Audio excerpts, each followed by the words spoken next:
हरिओम सर्व मित्रांनो आपण भगवद्गीतेची ऑडिओ सिरीज सुरू केलेली आहे। भगवद्गीतेचे संपूर्ण अध्याय आणि त्यांचं मराठीमधून भाषांतर आपण बघतोय। आपण अध्याय 1 अर्जुन विषाद योग बघितला, अध्याय 2 सांख्य योगाचं आपण वर्णन बघितलं। सांख्य योगामध्ये मागील अध्यायात आपण पाहिलं की भगवंतांनी त्यांना कर्मयोगाचं वर्णन सांगितलेले आहे, त्याच्यानंतर ज्ञानयोगाचं वर्णन अर्जुन आहे आणि आपण आज बघणार आहोत कर्मयोग नावाचा तिसरा अध्याय। फार महत्त्वपूर्ण अध्याय हा 43 श्लोकांचा अध्याय भगवंतांनी अर्जुनाला सांगितलेला हा अध्याय। सुरू करूया आपल्या ऑडिओ सिरीज मधील तृतीय अध्याय कर्मयोग नावाचा अध्याय। वसुदेवसुतं देवं कंसचाणूरमर्दनं देवकी परमानन्दं कृष्णं वन्दे जगद्गुरुं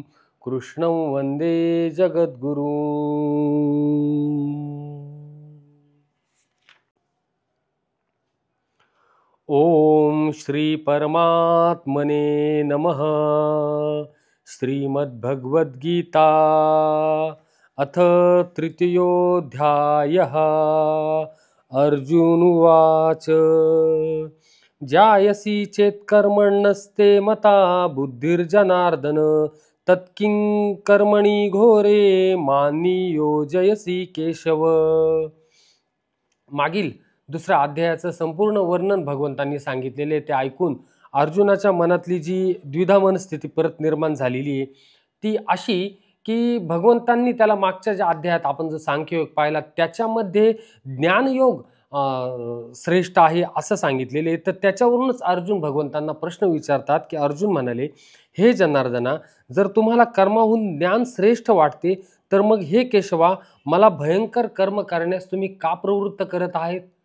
आणि बरोबर आहे मित्रांनो, अर्जुनाची जी मनस्थिती झालेली ती एकदम योग्य आहे। आणि म्हणजे हा जो प्रश्न विचारतो या ठिकाणी ती एकदम योग्य आहे का जर तुम्ही ज्ञानयोग मला श्रेष्ठ सांगताय कर्मयोगापेक्षा तर मला असं भयंकर युद्ध करण्याचं हे कर्म करण्यास का प्रवृत्त करत आहेत। पुढे अर्जुन कंटिन्यू म्हणतात ते व्यामिश्रेणेव वाक्येन बुद्धिं मोहयसी वमे तदेकं वद निश्चित्ये येन श्रेयोहमाप्नुयाम। तुम्ही मिश्रितशा भाषणाने माझ्या बुद्धीला जणू मोहित करीत आहात, म्हणून अशी एकच गोष्ट निश्चित करून मला सांगा की ज्यामुळे माझे कल्याण होईल। माझी बुद्धी भ्रमित होत चाललेली भगवंता, मला नेमकं सुचत नाही मी काय करू, मी कर्म करू की ज्ञानयोगाने हे अवलंबून, त्याच्यामुळे मला कळत नाही। त्याच्यामुळे मला तुम्ही माझ्या बुद्धीवरचा पडदा हा दूर करा। माऊली असं सांगता याविषयी, देवा तुम्हीच जर असे बोलू लागलात तर आम्ही अज्ञानांनी काय करावे, तर आत्ताच सर्व काय विचार संपला असे म्हणण्याची पाळी आली। अज्ञान घालविण्याकरता जर असा संदिग्ध उपदेश कराल तर ह्याहून निराळा भ्रम तो कोणता। आता आमची आपणापासून आत्मभूत करून घेण्याची इच्छा पूर्ण झाली म्हणावायची। मला सांगा की वैद्य हा रोग्याची प्रकृती पाहून त्यावर पथ्याची योजना करून गेल्यावर जर आपण हूनच औषधात विष घालील तर रोग्याने जगावे कसे। ज्याप्रमाणे आंधळ्यास आड वाटेला लावावे किंवा माकडाला मद्य पाजावे, तसा आपला हा उत्तम उपदेश आम्हाला चांगलाच फळला। देवा असे पहा, मला आधीच काही समजत नाही, त्यातूनच मी त्या मोहाने ग्रस्त झालो आहे, म्हणून तुम्हाला विचाराची गोष्ट पुसली। तो तुमचे आपले एक एक नवलच तुमच्या उपदेशात साराच घोळ। माऊलींनी फार छान वर्णन केलेले। सर्वसामान्य माणसाच्या मनामध्ये देखील असा भ्रम निर्माण होतो। समजा माणसाने आपण गुरूंना जर विचारलं काही तर गुरूंनी जर आपल्याला सांगितलं आणि आपल्याला त्याच्यात भ्रम निर्माण झाला तर आपण आपल्या मनातली परिस्थिती व्यक्त करू का गुरु मला समजत नाही, तुम्ही एक एक नवलच तुमचं वेगळं वेगळं मला सांगताय। तसंच अर्जुन भगवंतांना विचारतात ते अर्जुनाने स्पष्ट शब्दात भगवंतांना सांगितलेले की भगवंत तुम्ही काय आहे ते एकदाच मला क्लिअर सांगा, मी काय करू, मी ज्ञानयोगाने कर्म करू की कर्मयोगाने ह्या युद्धाला सामोरं जाऊ, मला तुम्ही नीट सांगा। भगवंत उत्तर देत आहे पुढे श्लोक 3 मध्ये, श्री भगवानुवाच लोके अस्मिन् द्विविधा निष्ठा पुरा प्रोक्ता मया नघ ज्ञानयोगेन सांख्यानां कर्मयोगेन योगिनाम। श्री भगवान म्हणाले, हे निष्पापा, या जगात 2 प्रकारची निष्ठा माझ्याकडून पूर्वी सांगितली गेली आहे। त्यातील सांख्य योग्यांची निष्ठा ज्ञान योगाने व योग्यांची निष्ठा कर्मयोगाने होते. भगवंतांनी दोन प्रकारची निष्ठा अर्जुनाला सांगितली, एक सांख्य योगाची, एक ज्ञान योगाची. आणि याचं वर्णन माऊलींनी फार छान केलेले आहे, ते सांगतो. हे बोलणे ऐकून श्रीकृष्ण आश्चर्याने म्हणतात, अर्जुना, तुला जो अभिप्राय सांगितला तो गर्भितार्थ आहे. ईश्वरार्पण कर्म मार्ग सांगताना प्रसंगानुसार जो ज्ञान मार्गाचा महिमा आम्ही सांगून गेलो तो आमचा हेतू तू जाणत नाहीस, म्हणून व्यर्थ रागावलास. तेव्हा आता हे ध्यानात ठेव की ज्ञानयोग आणि कर्मयोग हे दोन्ही मार्ग मीच सांगितलेले आहे. वीर श्रेष्ठा ऐक, या पृथ्वीवर हे दोन्ही संप्रदाय माझ्यापासून पूर्वापार प्रकट झाले आहेत. जड चैतन्याचा विचार करणारे ज्याचे आचरण करतात, ज्या योगाने ब्रह्मरूपाची ओळख होता क्षणीच ते तद्रूप होऊन जातात, त्या एका संप्रदायाला ज्ञानयोग म्हणतात, दुसऱ्यास कर्मयोग म्हणतात. त्या योगात तत्पर असे मुमुक्षुजन म्हणजे कोण? ज्याला मोक्षाची आकांक्षा आहे, मोक्ष प्राप्त करण्याची ज्याला इच्छा आहे, तो मुमुक्षू.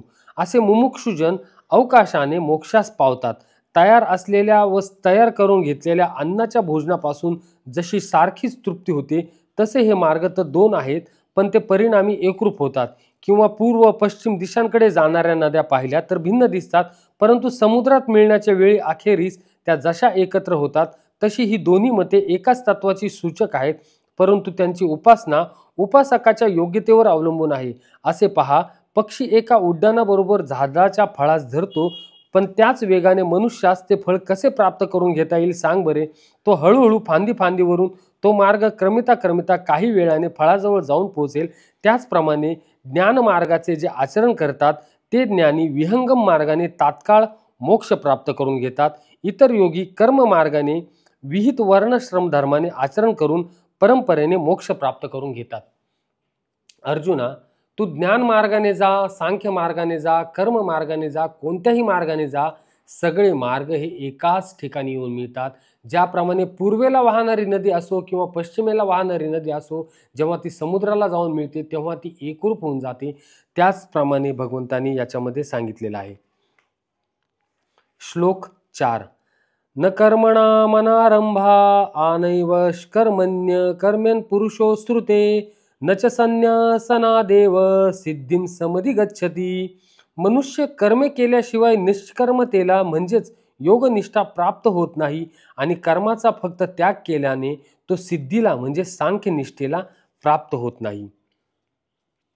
याचं वर्णन माऊली असं करताय, विहित कर्माचा आरंभ केल्या वाचून कर्माहीन पुरुषाला एखाद्या सिद्धाप्रमाणे निश्चयाने ज्ञाननिष्ठा होता येत नाही.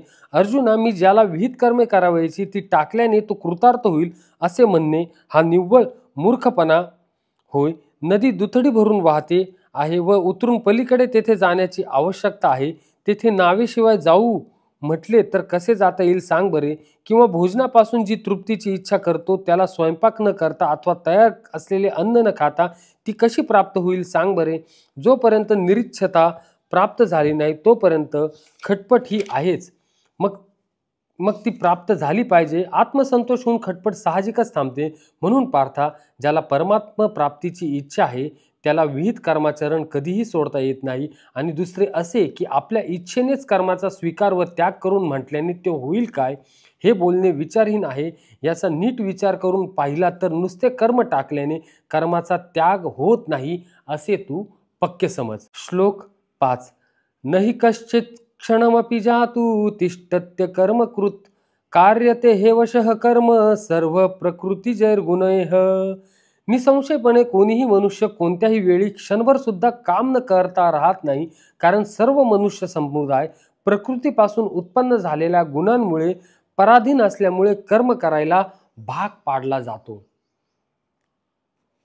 जोपर्यंत आपण मायेच्या अधीन आहोत तोपर्यंत मायेच्या सत्वादी गुणांच्या अधीन सर्व व्यापार असतात.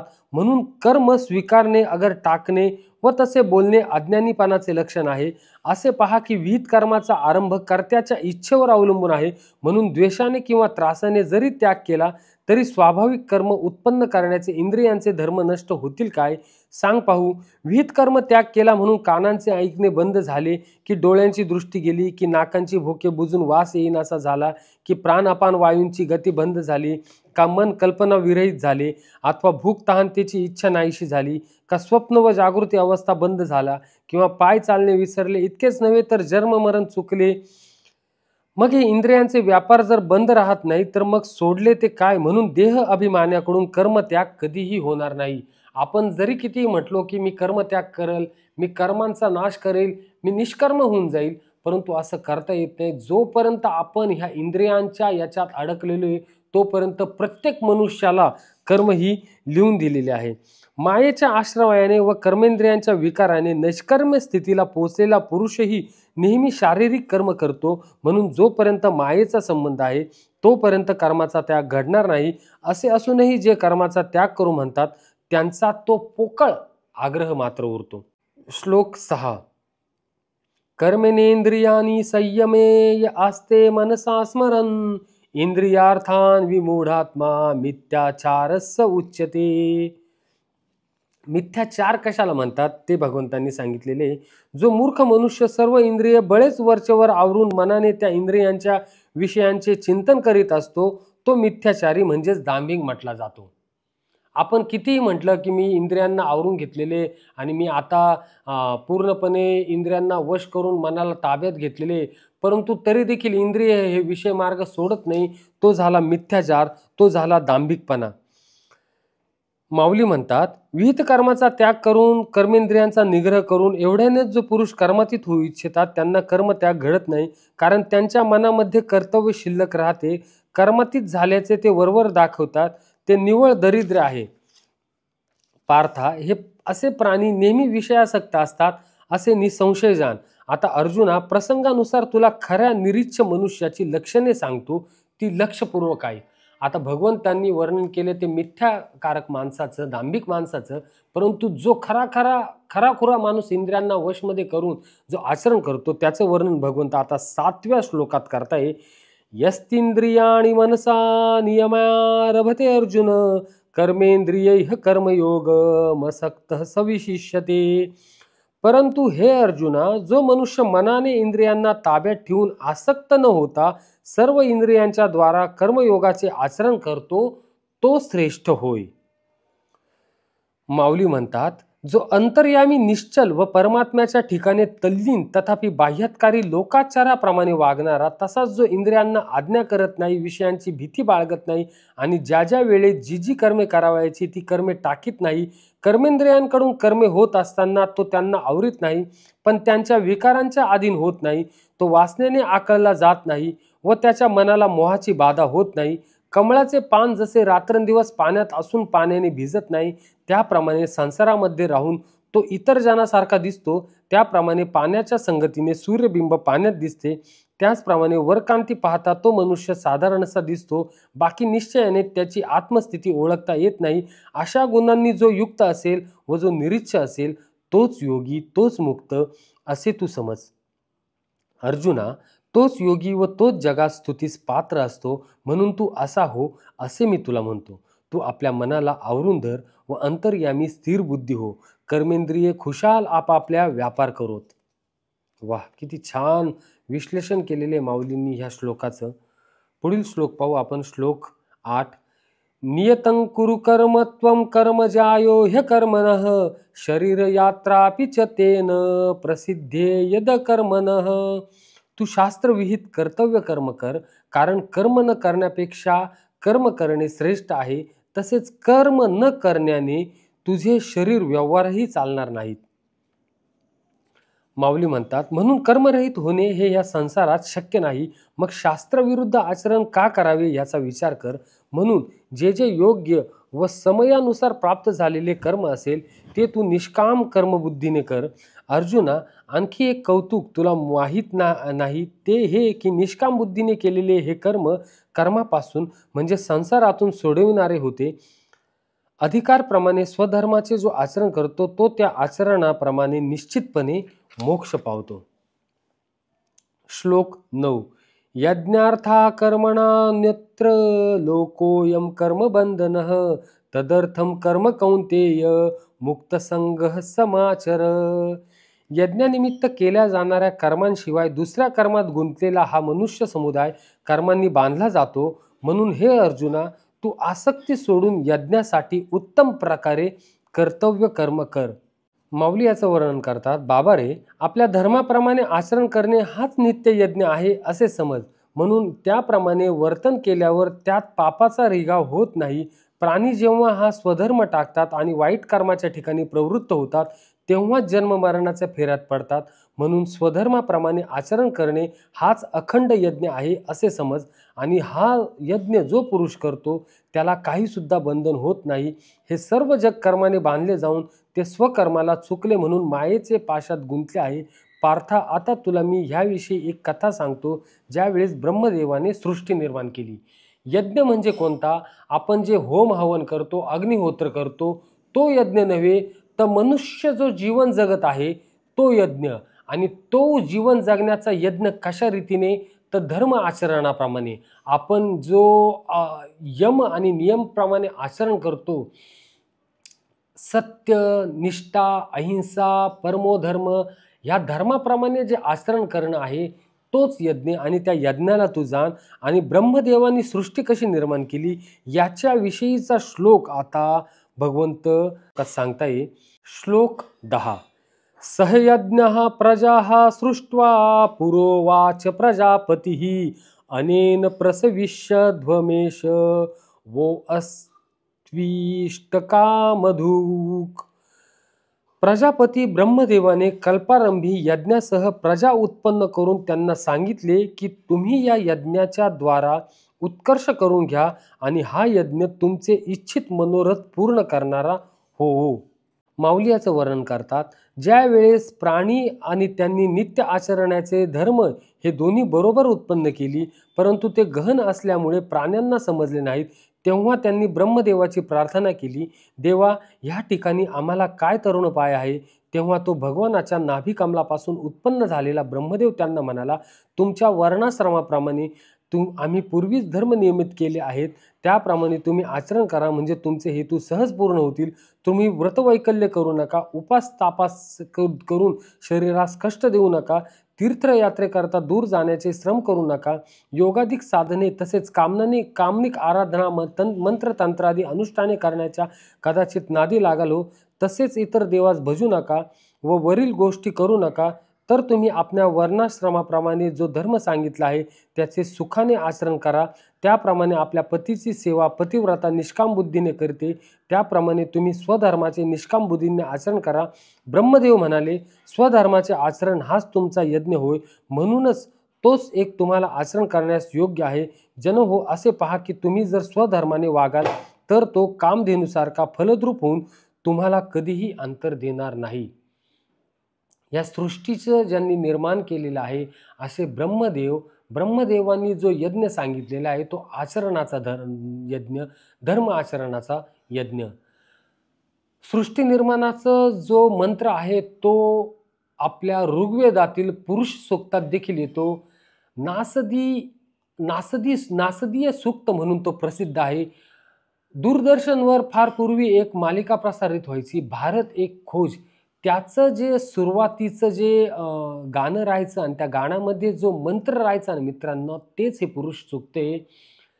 धरती के पहले सत नहीं था, असत भी नहीं, अंतरिक्ष आकाश भी नहीं था, कौन था वो, कहाँ छुपा था, किसने ये जाना. आता ते मला पूर्ण म्हणता येणार नाही, फार छान कडवं येते, सुंदर येते आणि त्याच्यात देखील ह्या सृष्टीच्या रचनेचं पूर्णपणे विश्लेषण केलेले आहे. पुढे बघू आपण आता. श्लोक 11. देवान भावयातानेन ते देवा भावयन्तु वः परस्परं भावयन्तः श्रेयः परमवाप्स्यथ. तुम्ही या यज्ञाने देवतांची पुष्टी करा आणि त्या देवतांनी तुम्हाला पुष्ट करावे. अशा प्रकारे निस्वार्थीपणाने एकमेकांची उन्नती करत तुम्ही परम कल्याणाला प्राप्त व्हाल. माऊली याचं वर्णन करतात, ह्या स्वधर्माच्या आचरणाने सर्व देवता संतोष पावतील आणि मग त्या तुम्हाला इच्छित फल देतील. अशा रीतीने स्वधर्माचरण रूप पूजेने सर्व देवतागणांचे पूजन केले असतात. त्या तुम्हास अप्राप्य वस्तूची प्राप्ती करून देऊन प्राप्त वस्तूचे संरक्षण निसंशय करतील.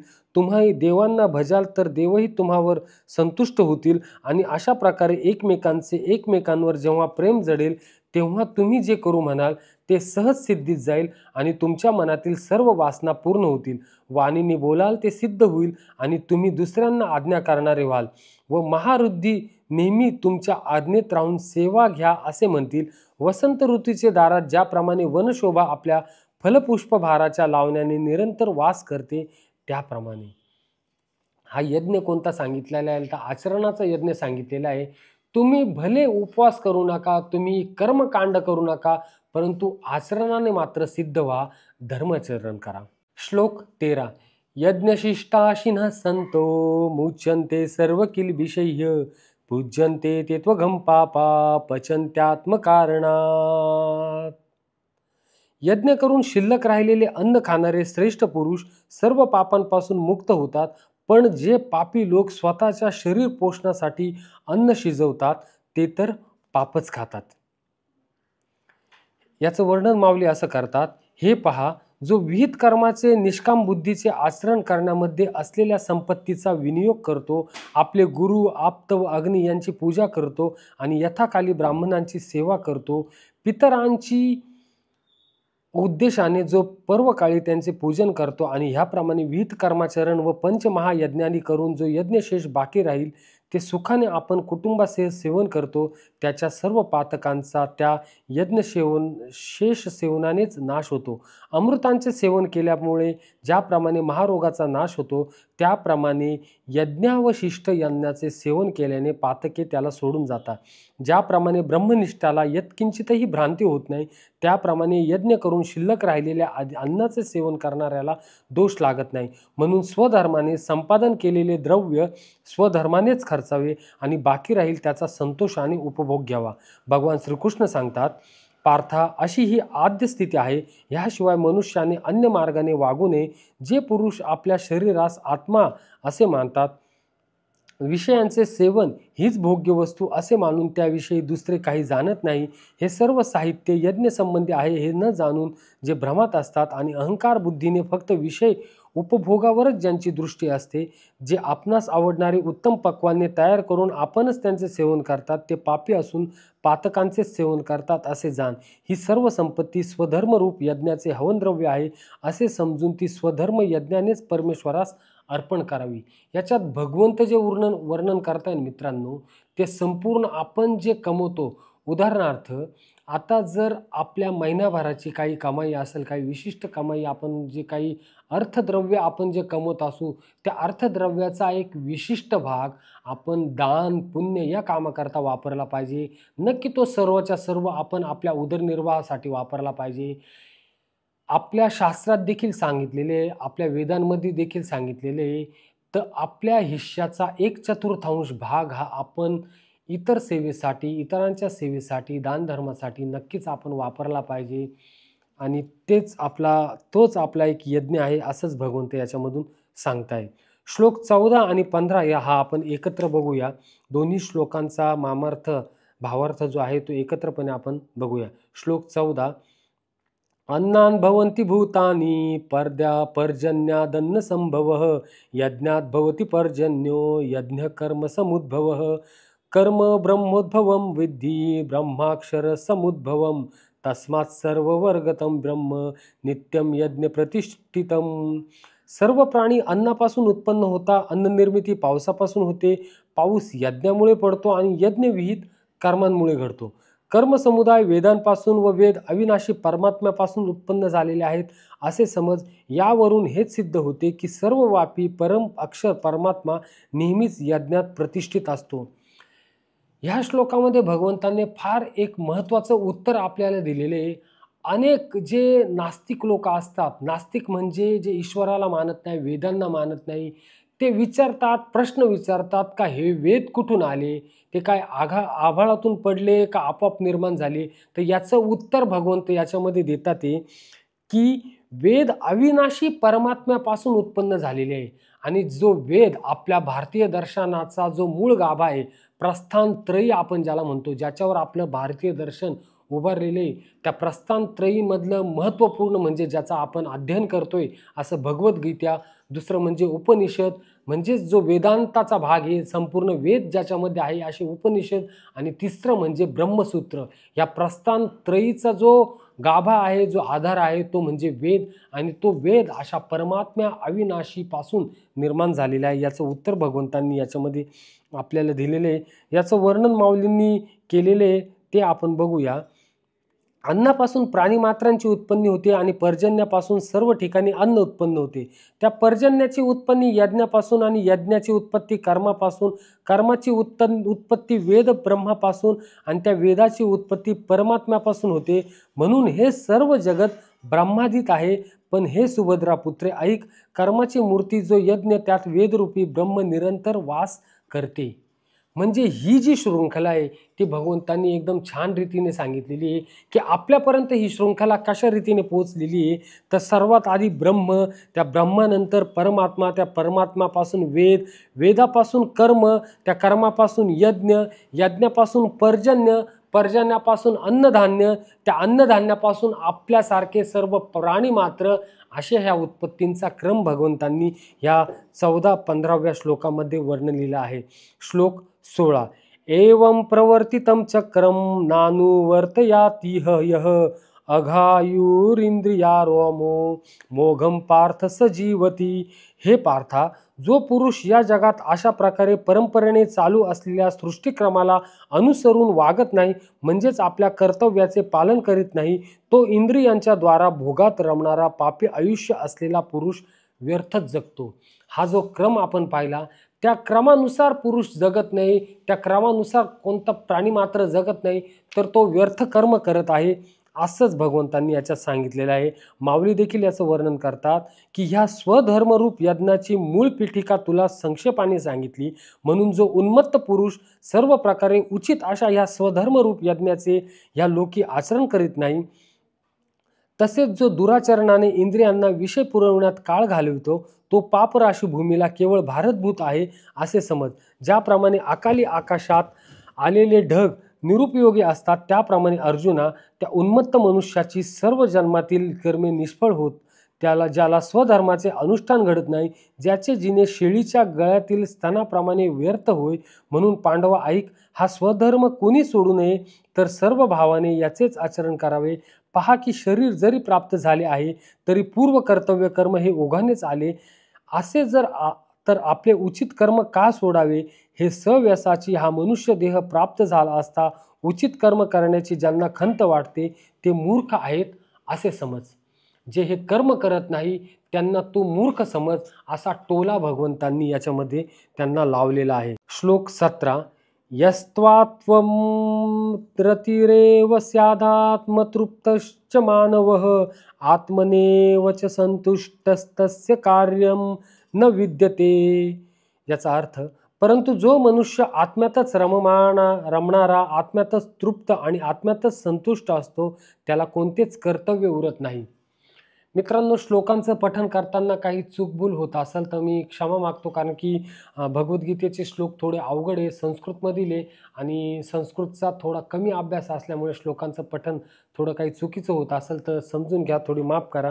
ह्या श्लोकामध्ये भगवंत आता आत्म्याचं वर्णन करतात. ते आत्म्यामध्ये जो मनुष्य रममाण झालेला आहे, तो आत्म्यामध्ये जो रममाण झालेला आहे त्याला कोणतंच कर्तव्य उरत नाही असं वर्णन केलेले. माऊली देखील याचं वर्णन असं करतात की हे पहा, जो पुरुष आत्मस्वरूपामध्ये निमग्न आहे तो मात्र देहधर्मात असूनही कर्माने लिप्त होत नाही, कारण तो आत्मबोधाने संतुष्ट पावलेला असल्यामुळे कृतकार्यच झालेला असतो असे समज. म्हणून सहजीच कर्मसंगापासून तो मुक्त होतो. श्लोक 18.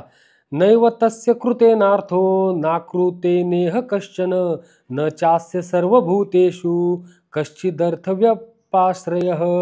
त्या महापुरुषाला, म्हणजे कोणत्या, जो आत्म्यात रममाण झालेला आहे त्या महापुरुषाला या विश्व कर्म करण्याने काहीच प्रयोजन असत नाही, तसेच कर्म न करण्यानेही काही प्रयोजन असत नाही, तसेच सर्व प्राणी मात्रातही त्याचा जरा देखील स्वार्थाचा संबंध असत नाही. म्हणजे त्या आत्मरूप माणसाची स्थिती अशी झालेली असते, तो नेहमी फलाची आशा सोडून देऊन उचित अशा आपल्या धर्माचे आचरण करतो. ह्या जगात खरोखर ज्या स्वधर्माचे आचरण निष्काम बुद्धीने केले ते मोक्षपदास गेलेले आहे, असं देखील माऊली याचं वर्णन करतात. श्लोक 19. तस्मादसक्त सततम कार्यम कर्म समाचर आसक्तो ह्या चरण कर्म परमाप्नोती पुरुषः. म्हणून तू नेहमी आसक्त न होता कर्तव्य कर्म नीट करीत राहा, कारण आसक्ती सोडून कर्म करणारा मनुष्य परमात्म्याला जाऊनच मिळतो. म्हणजे आसक्ती कोणतेही कर्म करतानाचे जर आसक्त विरहित कर्म करू तेव्हा आपण मोक्षपदाला प्राप्त होऊ. आपण जर इंद्रिय लोलुप्त होऊन आपण म्हणजे इंद्रियांचा कितीही विग्रह केला आणि कोणतेही कर्म करून आसक्तीयुक्त ते जर कर्म केलं तर मात्र आपण परमात्मा पदाला प्राप्त नाही होऊ शकणार. परंतु आसक्ती सोडून निष्काम कर्म जेव्हा आपण करू तेव्हा मात्र आपण परमात्मा पदाला जाऊ, तेव्हा आपण मोक्षाच्या मार्गाकडे प्रस्थान करायला लागू. श्लोक 20. कर्मणैव हि संसिधी मा स्थिता जनकादयः लोकसंग्रहमेवापि संपर्शन कर्तुमर्हसि.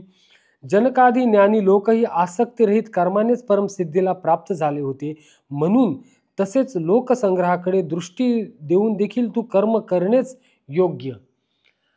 राजा जनक आणि अष्टावक्र यांची ऑडिओ सिरीज आपण अष्टावक्र गीता भगवद्गीतेची ऑडिओ सिरीज सुरू करण्याआधी आपण ऋषी अष्टावक्र आणि जनक यांच्यातील जो संवाद झालेला आहे तो अष्टावक्र गीतेच्या स्वरूपात आपण 3 व्हिडिओमध्ये पाहिला.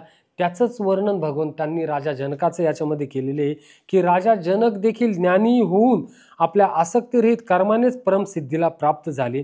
माऊली देखील याचं वर्णन असं करतात की कर्माचा मुळीच त्याग न करता जनकाधिक मोक्षा पदास गेले. ह्याकरता पार्था कर्माच्या ठिकाणी तू आस्था ठेव, कारण त्यापासून आणखीनही एक उपयोग होणार आहे.